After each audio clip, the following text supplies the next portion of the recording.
All right, guys, we are on the back side of what we call our Geometry Day 8 notes. In order to review the circle, because of the coronavirus shutdown of school last year, we did not get to this in geometry.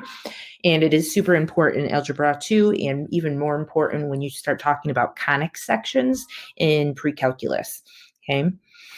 So number 6 talks about the diameter of the given, with the given endpoints of -5, 9, and -7, -7. And so again, we're talking about the circle equation. The directions on the other side was that they want us to write the equation of the circle, and totally easy as long as you have the center and the radius. Okay, this is always the structure of our circle formula. And problem in number 6 is that we have no center and no radius. Okay, so we have two things missing. In the last question, we had the radius missing. Now we have both missing. However, they give us the endpoints of the diameter. And so we're going to go ahead and graph those so that we can give a little visual to our brain to help it think on how we're going to get that center and radius. So -5, 9. 1, 2, 3, 4, 5. 1, 2, 3, 4, 5, 6, 7, 8, 9 is right here. And -7. 1, 2, 3, 4, 5, 6, 7. 1, 2, 3, 4, 5, 6, 7 is right here. Okay, I'm going to go ahead and connect that.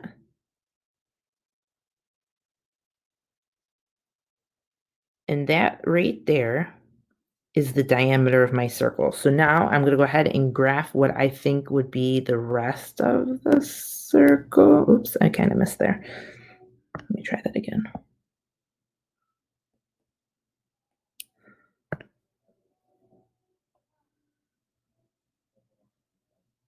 How's that?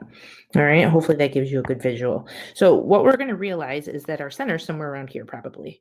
Okay, we can't guess.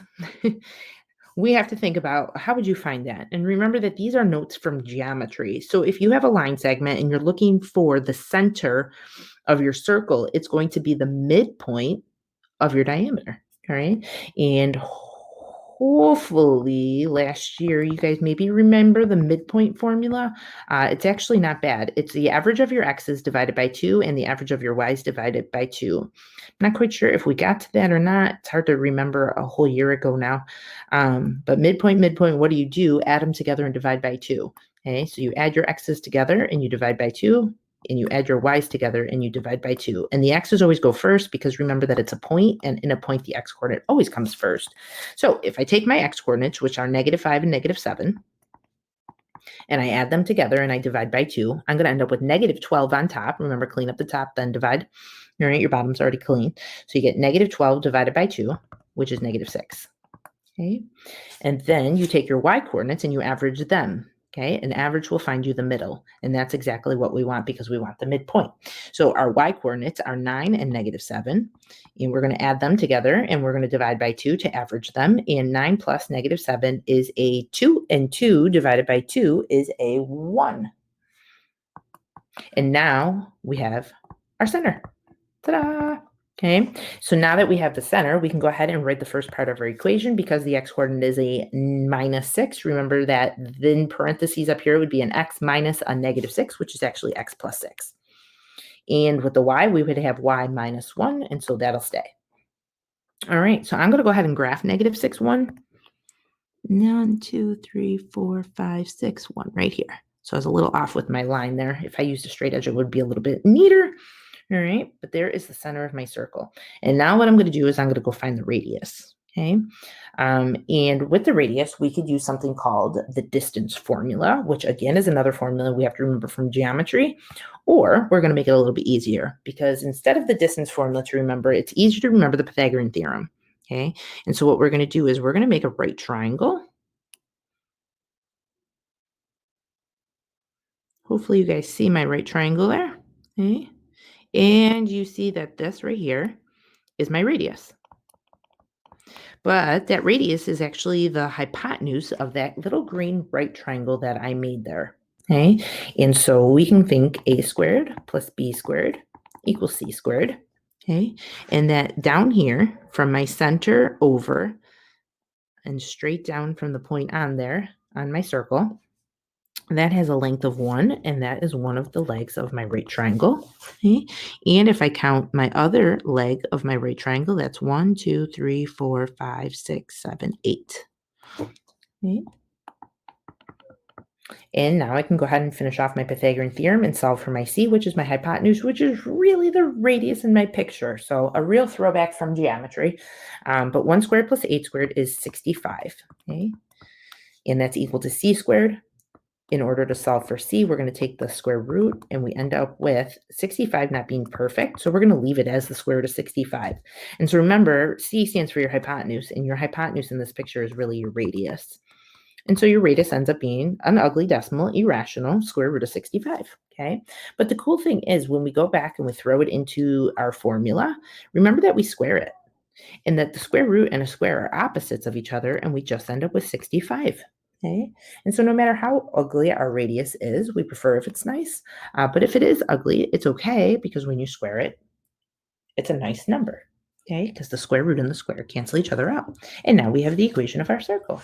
All right. So a little bit tricky on that one. I'm not going to lie. All right. Let's take a look at some a little bit easier ones. We're going to be going backwards now. So instead of writing the equation, they're going to give us the equation, and we have to state the information about the circle, which is the center and the radius. So in number 7, here's our equation of our circle, and they want to know the center. So remember what I said on the front side? With the center, always think the opposite of the numbers you see.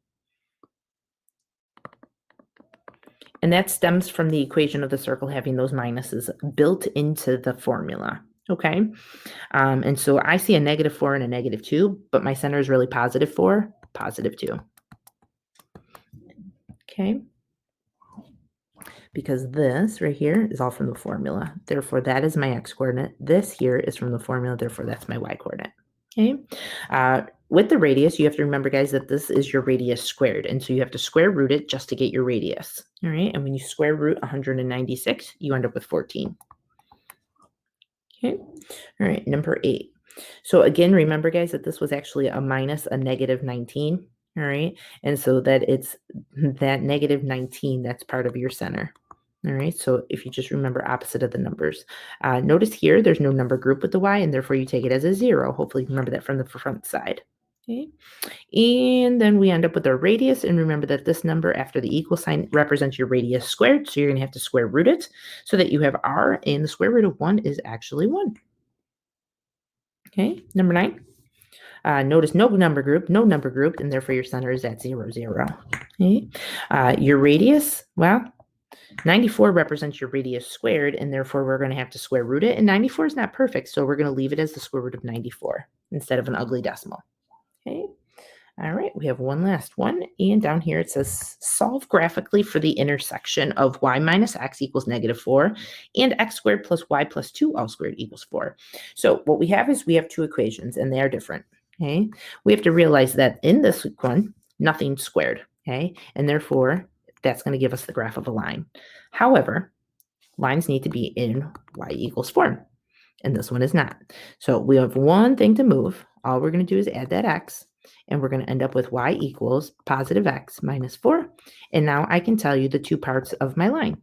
Okay? We have a slope, which is always found in front of x, and there's no number there, so we take it as a 1. With slope, I always make it into a fraction, so my 1's going to become 1 over 1 so that I can talk about rise and run. Okay.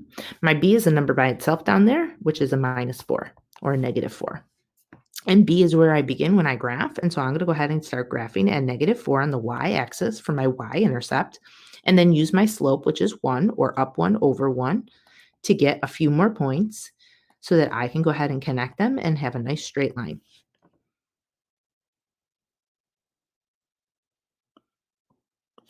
And there is y minus x equals -4. Okay. All right. My second equation that they gave me, I have to realize not only is the x squared, but the y is also squared, or the parentheses with the y in it is squared, making, if I expanded that into a y squared. And so this is a circle. And we have to realize circles don't have m and b, or slope and y-intercept. They have a center, and they have a radius. Okay. And that the center would be at 0, comma, -2, and that my radius is 2. Okay. And so I'm going to go ahead and graph 0, -2. That's the center of my circle. And then I'm going to go in 4 directions. I'm going to go 2 in 4 directions. All right, so that I can represent my radius being 2. And now I can graph my circle. And I can see that there are 2 points of intersection. Okay, there's this point here and this point here. And those 2 points, the coordinates of those points are my solution. So I'm going to go ahead and say that my answer to this system of equations graphically is the point 2, -2, and the point 0, -4. All right, and there's my answer. Now, just to show you guys, because we're going to start getting into it on the second day once we get into Unit 9, okay, those are our answer because if I were to come back up here and grab this equation of y minus x equals -4, and I were to go ahead and take one of my points, let's say 2, -2, and I plug the -2 in for the y, minus I plug in the x, which is 2, for the x, equal to -4, you're going to see that the left side equals the right side. And that's why it's a solution of that equation. But not only is it a solution of that equation, if I plug the same coordinates into this equation, it will also come out true. So I'm going to show you. All right. So if I take the x out and I plug in my x, which is 2, I get 2 squared, which is 4. Okay. Keep my plus sign. In parentheses, I have y plus 2, but my y is a -2 with the point I'm talking about. Okay. Plus 2 all squared. -2 plus 2 is 0, and 0 squared is 0. Okay. Equal to the remainder of my equation, which is equal to 4. And you guys can see that the left side here is going to equal the right side. And because that point works in both equations I was given, that's why it's a solution to the system. If I were to do it with 0, -4, the same thing would happen, and I could check it. All right. But for sake of time, we'll call that a day. You can check it on your own. It is not that difficult. All right. But that is why these are 2 solutions to my system. They check out or make the left side equal to the right side when plugged into both equations. All right. All right, guys. I will see you on the next day of notes.